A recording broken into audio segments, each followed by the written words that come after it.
राग बिराग सत्यक चेहरा।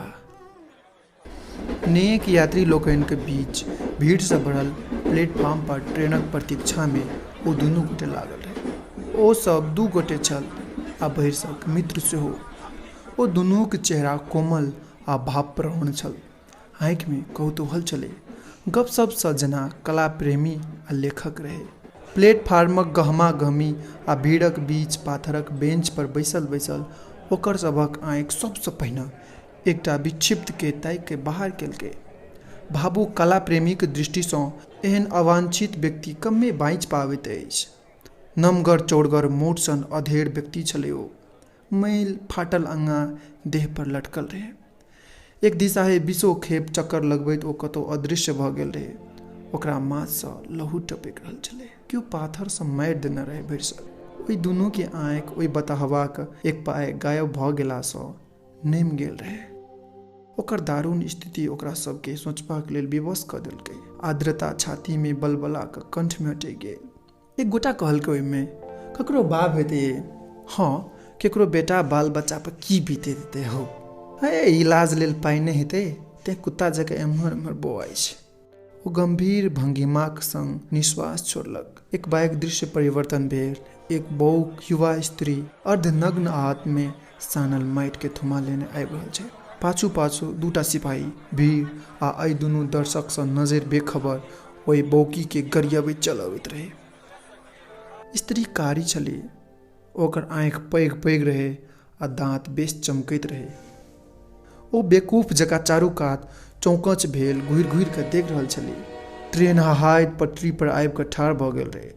सौजा शौचालय के गेट पर एक अधबैसु स्त्री जोर जोर से चिचिया रहल छली, गई बौकी जल्दी आओ। बौकी हाथक माटि नीचा खसा देलक आ दौड़ल बुढ़िया लग। ओ बुढ़िया ओकरा शौचालय के भीतर धकेल देलकै। दुनू सिपाही बुढ़िया दिस बढ़ि रहल छलै। ट्रेन में जगह पेबाक लेल यात्री सभक बीच रेलम पेल मचल रहे। ओहि दुनू के ट्रेन नहीं पकड़बाक रहे। ओ दुनू निश्चिंत भावे प्लेटफॉर्मक गतिविधि अवलोकन कर रहल छल।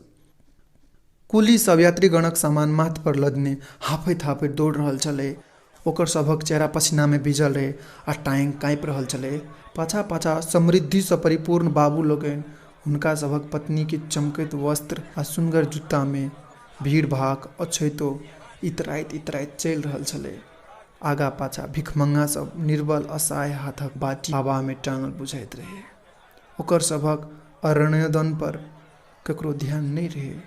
भिखमंगाक उपेक्षा आ कुलीक रूप में बाल श्रमक शोषण ओहि दुनूटा सँ नहीं देखल जा रहल छलै।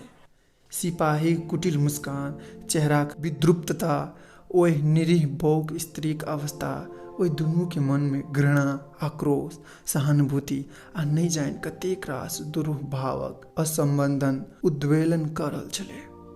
ओ दुनू व्यवस्थाक प्रति आक्रोश सँ भरि उठल। जनमानस के वैचारिक पिछड़ापन के गड़ियोलक आ अनाथ अपंग बाल श्रमिक दुखद जीवन के किछु लिखबाक लेल निर्णय केलकै। ओहि दुनू के आँखि प्रतिकूल दृश्य के देखैत देखैत लागि गेल छलै। दिमाग पर बड़ी टाक बोझ ओन्हल बुझाइत रहे दुनूटा के। ओहि दुनू उठि कऽ चाह पीलक। एम्हर ओम्हर घुमि कऽ फेर ओहि बेंच पर आबि कऽ बैसि गेल। अब चेतन मन में फेर ओहि बौकी आ सिपाही के ताकल जा रहल छलै। ओ कतौ नजर नहीं एलै। एक गोटा अजीज होइत कहलकै, बहिर्सक प्लेटफार्म गिर लेलकै ओकरा सबके, कतौ नहीं देखाइ छै। हटाबा, भूख लागि गेल अछि। दोसर बैग खुलैटारा चाहलक। रातिक 9 बाजि गेल छलै। बेसी दूर जायवला यात्रीगण अपन अपन भोजन निकालि कऽ खाइत रहे। अत्यंत कोमल निश्चिंतता आ तृप्तिक भाव ओकर सभक चेहरा पर टांगल रहे। ओ सब दुनू गोटा में से एक एक केराक खोइछा दूर फेंकलकै। ओ देखलक केओ लपैक कऽ खोइछा उठा लेलकै। ओ कारी सियाह आकृति रहे जे एकटा अन्हारक टुकड़ाक सन लागै छलै। बैसक बड़ी काल सँ ओकर भोजन पर टकटकी लगौने बैसल छलै, मुदा तखन एकर सभक ध्यान ओम्हर नहीं गेल रहे। ओ दुनू एखन अपन अपन सबटा उच्च विचार, आदर्श, औदार्य के कौरक संग घोंटबा में तल्लीन छल। एक गोटा ओहि आकृति के देखलक जे एकदम लग आबि गेल रहे आ 2 डेगक दूरी पर पैर घोष मारि कऽ बैसि गेल रहे। प्रत्येक कौर पर ओकर गिद्ध दृष्टि ऊपर नीचा होइत छलै। लगैत रहे जे ओ कखनो उच्चैंग लेत, मुदा ई दुनू ओहि आँखि आ भूखक भाषा सँ बेखबर खाइत रहल आब मात्र एकटा सोहारी बचल रहे। ओ सियाह कारी आकृति जे कोनो भूखल भिखमंगा के बच्चा छले आब अधरे भऽ उठल। ओ झपटि कऽ दुनू अपन हाथ ओहि बचलहा सोहारी के ऊपर पसारि देलक। दुनू चौंक उठल, घृणा आक्रोश से दुनू जल जल कर रहल छले। एकटा कड़गर थप्पड़ ओकर गाल पर पड़ले। एकटा के मुंह से भरले, कुकुर कहीं के, देखलिए एकर ढिठपन्नी। पहिल ततमताइत उठि कऽ ठाढ़ भऽ गेल रहे, दोसर स्वयं के संयमित केलकै आ बैग समेटैत बाजल, एहि सार सबके इएह धंधा छै, एकर सबके गैंग होइ छै, एकरा सब पर दया करबै मतलब एकर प्रवृत्ति के बढ़ावा देबै। थापड़ खाइते ओ छोरा सब दोसर बेंच दिस भागले, फेर बेंच भागैत रहल।